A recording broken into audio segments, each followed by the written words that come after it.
మన నమ్మకం మీద ఎవరైనా తీవ్రంగా దాడి చేసినప్పుడు దాన్ని ఎలా కాపాడుకుంటాం? ఈరోజు మనం చూడబోయేది సరిగ్గా ఇదే. సనాతన ధర్మం ఇంకా బ్రహ్మకుమారీలు అనే ఒక ఆధ్యాత్మిక సంస్థపై వచ్చిన విమర్శలకు వాళ్ళు ఎంత బలంగా సమాధానమిచ్చారో ఇప్పుడు విశ్లేషిద్దాం.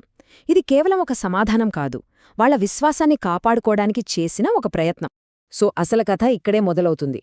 చూడండి, ఈ ఒక్క సూటి ప్రశ్నతోనే మొత్తం వాదనకు పునాది పడుతుంది.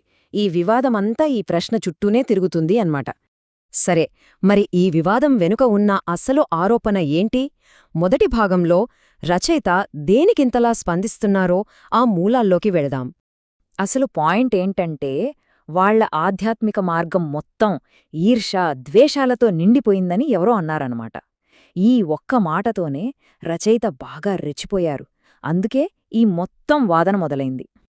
ఇక్కడొక ఇంట్రెస్టింగ్ విషయం ఏంటంటే, ఆ ఆరోపణ వినగానే రచయిత వెంటనే ఫిలాసఫీలోకి వెళ్ళిపోలేదు. దానికి బదులుగా వాళ్ళొక చాలా ప్రాథమికమైన విషయాన్ని సరిదిద్దడానికి ప్రయత్నించారు. అదేంటంటే, అసలు మీరు విమర్శిస్తున్నది సరైన సంస్థనేనా అని అడిగారన్నమాట. సో రచయిత మొదటి పాయింట్ చాలా సింపుల్ అండ్ క్లియర్. అయ్యా, మీరు తప్పు అడ్రస్కి వచ్చారు అని చెప్తున్నారు. విమర్శకుడు పొరపాటున వేరే సంస్థకు వెళ్లారని, దానికి తమ బ్రహ్మకుమారిలతో అస్సలు సంబంధమే లేదని చాలా బలంగా చెప్తున్నారు. మరి కేవలం మాటలు చెప్తే సరిపోదుగదా? తన వాదనను నిరూపించుకోవడానికి రచయిత ఎలాంటి ఆధారాలు చూపిస్తున్నాలో ఇప్పుడు చూద్దాం. ఇది వాళ్ల వాదనకు చాలా కీలకం. ఇదిగోండి, ఇదే వాళ్ల మెయిన్ ఆర్గ్యుమెంట్. ఇక్కడ చూడండి, రెండు సంస్థల మధ్య తేడా ఎంత క్లియర్గా ఉందో. విమర్శకుడు వెళ్ళింది వీరేంద్ర దీక్షిత్ స్థాపించిన ఆధ్యాత్మిక విశ్వవిద్యాలయానికి, కాని రచయిత సంస్థ పేరు ప్రజాపిత బ్రహ్మకుమారి ఈశ్వర్య విశ్వవిద్యాలయం. అంతేకాదు, ఈ దీక్షిత్ని ఎప్పుడో తమ సంస్థ నుంచి బహిష్కరించామని కూడా చెప్తున్నారు.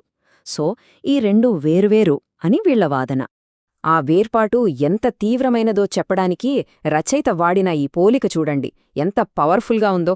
అంటే వాళ్ల దృష్టిలో వీరేంద్ర దీక్షిత్ ఒక చీడ పురుగులాంటివాడు, అందుకే అతన్ని పూర్తిగా తమ నుంచి వేరు చేశాం అంటున్నారు. అయినా సరే ఈ తేడాని ఎవ్వరూ పట్టించుకోవట్లేదని రచయిత చాలా ఫ్రస్ట్రేట్ అవుతున్నారు. అందుకే పాడిందే పాటరా పాచిపల్లవి అన్నట్టు పదే పదే అదే తప్పుడు ఆరోపణ చేస్తున్నారు అంటున్నారు. అంటే ఈ విషయం చెప్పి చెప్పి వాళ్ళకి విసుగొచ్చేసిందన్నమాట. ఈ పాయింట్ని ఇంకా బాగా అర్థం చేయించడానికి రచయిత ఒక సింపుల్ ఎగ్జాంపుల్ ఇచ్చారు. ఒక తల్లికి ముగ్గురు పిల్లలు పుట్టితే ముగ్గురు ఒకేలా ఉంటారా? ఉండరు కదా. అలాగే జ్ఞానం తీసుకున్న మూలం ఒకటే అయినా దాన్ని స్వీకరించే వాళ్ల మనస్తత్వాన్ని బట్టి వాళ్లు తయారవుతారు. సో దీక్షిత్ ప్రవర్తనకి తమ సంస్థకి సంబంధం లేదు అని చెప్పడమే దీని ఉద్దేశం. ఓకే, సో ఫ్యాక్ట్స్ అన్నీ కరెక్ట్ చేశారు, పొరపాటెక్కడ జరిగిందో చెప్పారు. ఇప్పుడు రచయిత ఆర్గ్యుమెంట్ని నెక్స్ట్ లెవెల్కి తీసుకెళ్తున్నారు. ఇప్పుడు అసలు సనాతన ధర్మం అంటే ఏంటి, దాని నిజమైన లక్షణాలేంటి అనే ఒక ఫిలాసాఫికల్ డిస్కషన్ మొదలుపెట్టారు. రచయిత ప్రకారం ఎవ్వరైనా సరే తాము సనాతన ధర్మాన్ని పాటిస్తున్నామో, దాన్ని కాపాడుతున్నామో అని చెప్పుకుంటే వాళ్లలో ఖచ్చితంగా ఈ లక్షణాలుండాలి అంటున్నారు.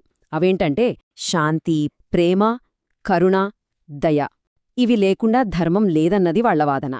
ఇప్పుడు చూడండి, రచయిత ఎంత తెలివిగా ఒక కాంట్రాస్ట్ క్రియేట్ చేస్తున్నారో.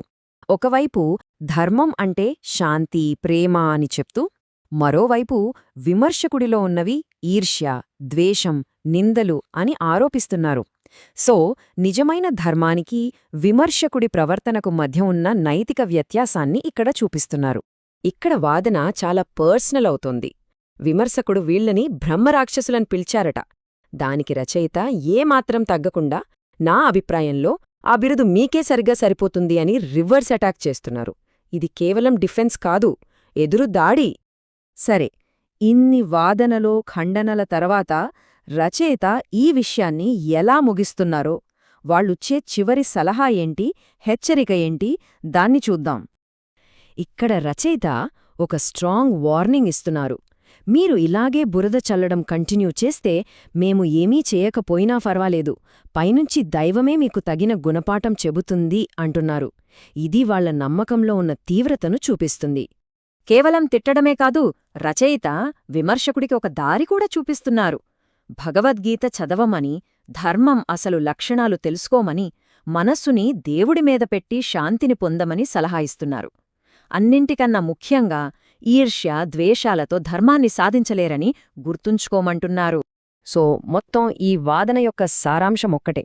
రచయిత చెప్పేదేంటంటే నిజమైన సనాతన ధర్మాన్ని కేవలం శాంతి మార్గంలోనే సాధించగలం. అదే వాళ్ల ఫైనల్ పాయింట్.